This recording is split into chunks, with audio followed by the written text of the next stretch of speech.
Hi, my name is Emma Cooper, and I'm a graduating senior from Prescott College. I'm graduating in May of 2021 with a bachelor's degree in education with an emphasis in performance studies. I graduated high school in 2014 after being homeschooled. When I graduated high school, I decided to go to a trade school right away and start a career as a hairdresser and makeup artist. I really enjoyed the creative nature of my job as a cosmetologist. One day, chatting with the stylist next to me, I told him about my plans to go outside and rock climb after work that day. His eyes got really wide and he asked me, "Why would you want to go and do that?" This moment in my life planted a seed in my mind that I was going to outgrow this profession and that things were not yet final for me. When I arrived to tour the campus for the first time, I was not a prospective student in my mind. I thought, there's no way I could be a student here. These are real people who are doing way more important things than me.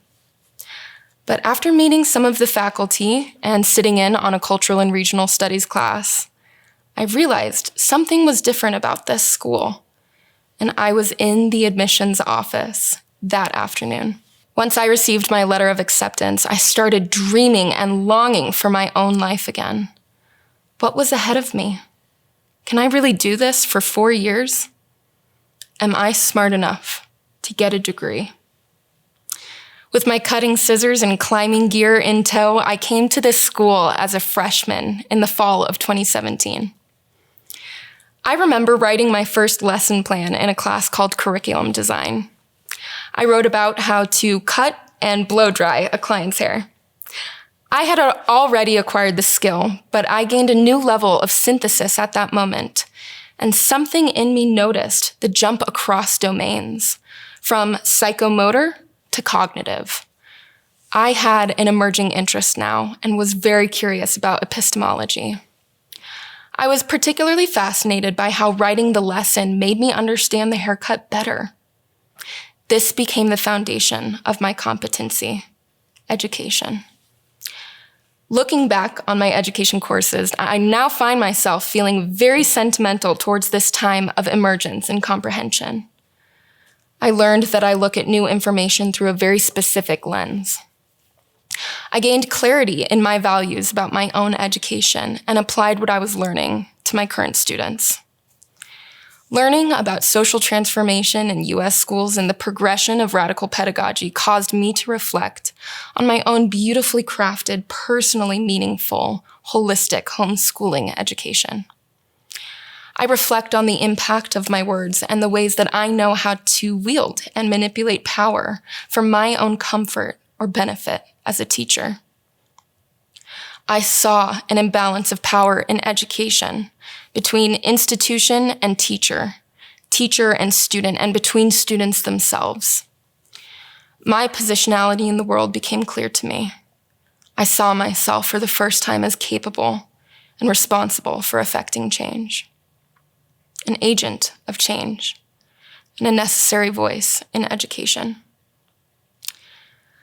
After a particularly heavy semester of educational theory classes and service learning jobs at schools in the district, I registered for a class called Boal and Beyond in the spring of 2020. The course was listed as an arts and humanities course that was good for educators.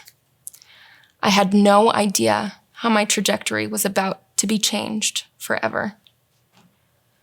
I learned how to use my body to tell a story using kinesthetic somatic language. I learned how to make contact with and interrupt the internal narratives which oppress my students and myself. I explored ideas of power and freedom in new ways, working with my own body and exploring the abilities and limitations of using my body as a tool for expression and discourse. We explored societal frameworks of oppression together as a collective ensemble, and I saw huge breakthroughs in my peers and in myself in this class. I perceived myself floating freely between and within the domains of cognitive rigor, psychomotor engagement, and social development. This is how acting became my pedagogy. By including the body and all of its abilities and limitations to explore ideas and dispositions towards other cultures and people, now and throughout history, I see how education has lost touch with the essence of life, impermanence and transformation. The myth of human stasis was shattered, and I fell in love with the uncharted territory of the future of liberatory pedagogy. Through autoethnographic dramaturgy, I explored participatory arts as a method of research and education. The connections between Boalian theater and radically compassionate pedagogy were striking to me. I married my passions of education and performing arts in 2020 and began to craft an idea for an interdisciplinary senior project. In 2020, I saw a rise of learner dependency and acquired helplessness in students due to online hybrid learning and general mental health decline while learning in isolation. I wondered, how can I help? What can I do now to share my teaching skills in a meaningful way with students? For my senior project, I have designed and implemented a new theater program for the Prescott Creeks and Watershed program. This program was started in the 1970s here in Prescott Unified School District by a Prescott College alumni. The goal of this program is to bring fifth grade students outside for a meaningful, place-based, environmentally focused experience with college-aged pre-service educators. I went through the program myself as a pre-service educator in 2019 and had my own group of fifth grade students to design lessons for and to teach outside once a week. Part of the Creeks and Watershed program is to foster a sense of stewardship for the local creeks. And a part of using theater as pedagogy is to illuminate, exaggerate, and reveal the underlying stories that we tell ourselves, our attitudes, predispositions, and oppressive narratives of self and others in nature. These things make up our view of ourselves as agents of change in the world. Understanding our fates as humans are intertwined. We are capable of solving problems, but only if we work together. Too often, public schools underestimate the impact of performative studies in the classroom, especially when it comes to teaching about human history, environmental issues, and values/ethics clarification. The transformative power of theater has never been able to truly blossom in the Creeks and Watershed program during my time at Prescott College. My senior project integrates the power of embodied learning through participatory arts with the learning objectives and goals of the Creeks and Watershed program. My final senior project is comprised of 3 main components. The first is a resource guide for educators who are interested in integrating performance-based activities in their classroom. The second component is facilitating a workshop with these educators to try these embodiment activities themselves and to experience the transformative power of embodied learning.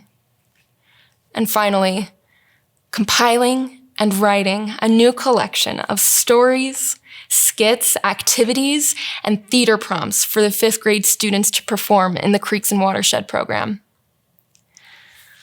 Looking towards the future, my senior project will have a lasting impact on the learning of environmental education and values clarification with the 5th grade students who enter the program. I hope my work inspires other educators to activate critical thinking in themselves and in their students, and to practice embodied research through performance-based activities in the classroom. This work is not meant or intended to solve all social and environmental problems, or to conclude a final blanket solution to environmental and educational injustice. I am presenting this work to the community as an exploration. What can education do? Did I cause a transformation of thinking and expression in myself and in my students? What did I cause? What did the community achieve, and how did we do that? I don't ask myself, am I smart enough for a degree anymore? Now I ask questions like, who taught me that I'm not smart, and why did I accept that? Where do my abilities and limitations fit in to reach the collective goal? And where is this question of my own perceived deficit really coming from? If education isn't for me, who is it for? I hope to leave behind a legacy of inquiry, courage, knowledge of power, and collaborative spirit.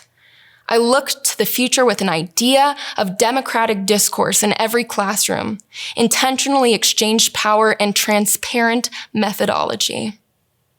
I am both researcher and researched, transforming, acting, and teaching, affecting change for life.